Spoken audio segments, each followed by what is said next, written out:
Kain pala tayo guys. Tapos na akong naglinis. Diba? Kanina nag-ready na ako para sa kayod na naman. So ayan, ito muna yung breakfast ko. Nescafe 3 in 1 at meron tayong noodles na may itlog. Ayun, pansit canton. So ang time guys, alas 9. So breakfast muna tayo para may lakas.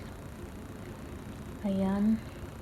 Shout out pala sa mga patuloy na nagsusuporta sa aking video, nanonood saan mang sulok ng mundo. Salamat po sa support nyo. I love you all. Kahit ayan, pakonti-konti lang views natin, at least meron tayong guys, remembrance sa buhay. So ayan o, ang OFW, laban lang tayo guys. Fried noodles.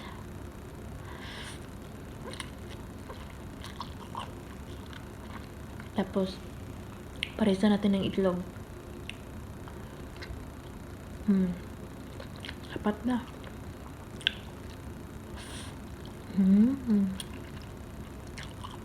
Ito ang OFW na sumasahod ng 23,000 at hindi alam kung saan ang pera kasi wala pang pera hanggang ngayon. Pauwi na lang ilang araw na pero wala pa talaga akong perang nahawakan.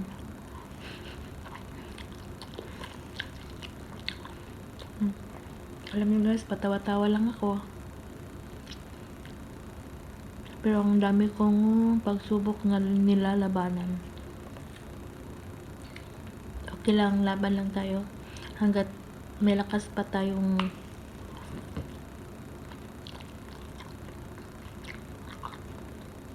magtatrabaho, may sahod tayo, maayos lang yung pangatawan natin, i-guide tayo ni Lord. Okay na. Mabuhay lang tayo. Bigyan pa tayo ng taas na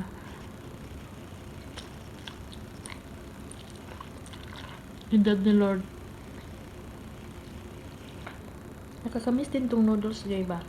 Fried noodles.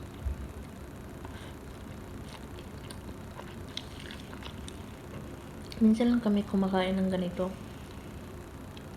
Kasi ang gusto namin, yung tinatinapay lang yung breakfast namin. Kasi mas madali lang ba, malamay namang ano dito, yung Nutella, peanut butter, cheese, jam, tas parisa ng kape yun lang. Ito kasi magluto-luto pa, diba?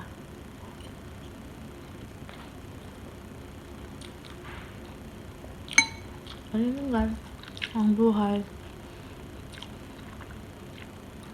Nilalabanan. Yung grabe.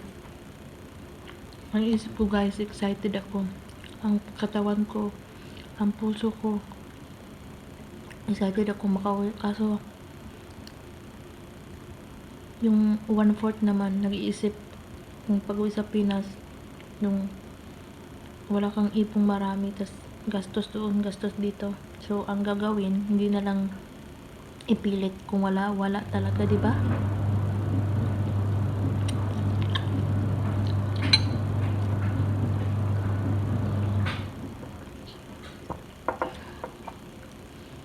Kasi kadalasan, ni reality, pag ikaw isang OFW, ni-expect ng mga tao na marami kang perang dala. Kahit sabihin mong wala, ini-insist nila na meron. Pera lang talaga guys sa mga makaintindi na kung ano yung reality ng OFW. Siguro yung iba maraming dalang pera, yung marami silang naipon, pero kadalasan talaga guys, walang maraming dalang pera, lalo na kaming mga katulong. Pero hindi lahat ha. The next day. Hi guys, good morning.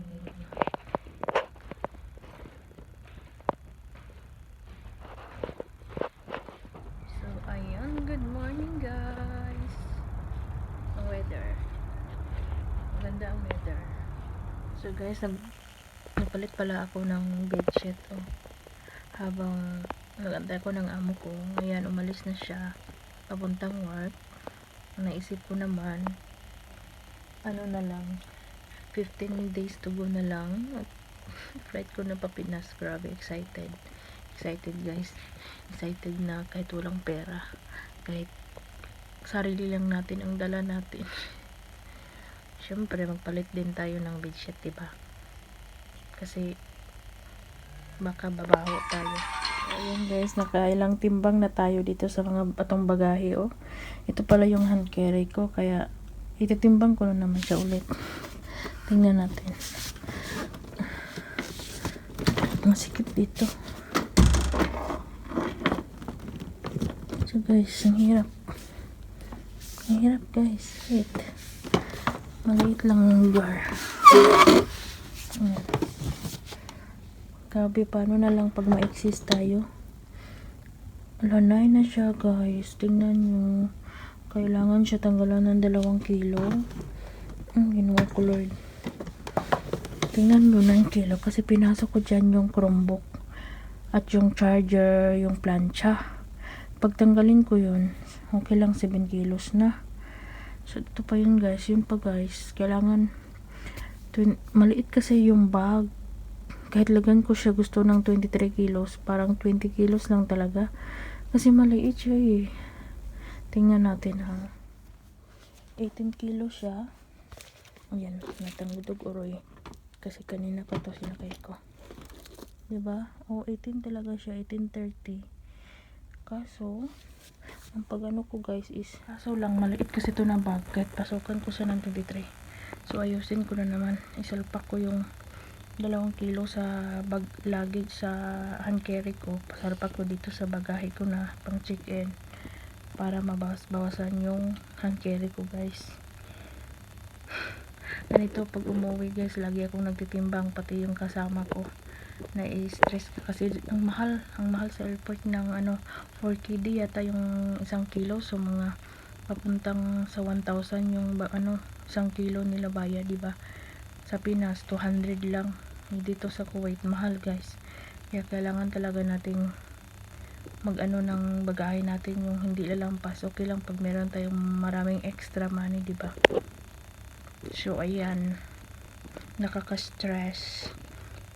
Ayan, stress na yung mukha natin. Stress pa yung pera natin.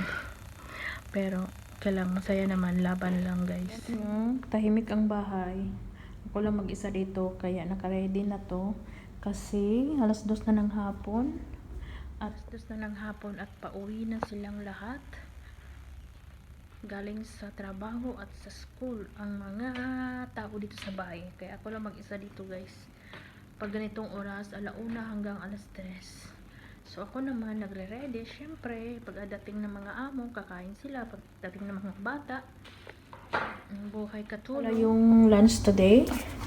Ang tinatawag pala ito guys na marguka. Kubos to siya. And then, meron siyang karniro. Na, tingnan mo. Parang baboy na din yan sa atin. Nilagyan ko din ng patatas at eggplant. Malaking hiwa kasi pag naman siya guys, yung maliit, madudurog siya. So, ayan, diba? Tabi na yung maneho guys. Ayan. And then, merong rice niya madami. At yung maneho namin is nagluluto naman din siya ng ulam niya. Hindi siya kumakain ng manok, kaya mostly ang binibigay ko sa kanya white rice lang. Karnero kasi to laham, meat.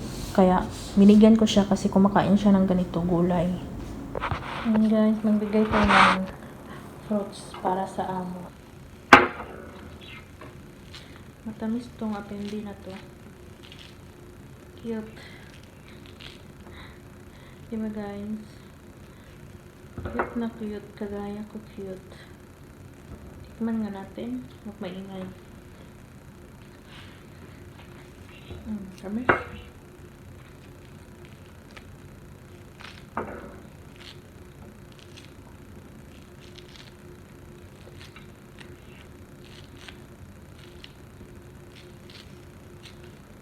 I wanna go back. Ayan guys, tapos tabi natin ang tinidor. Sa atin na to.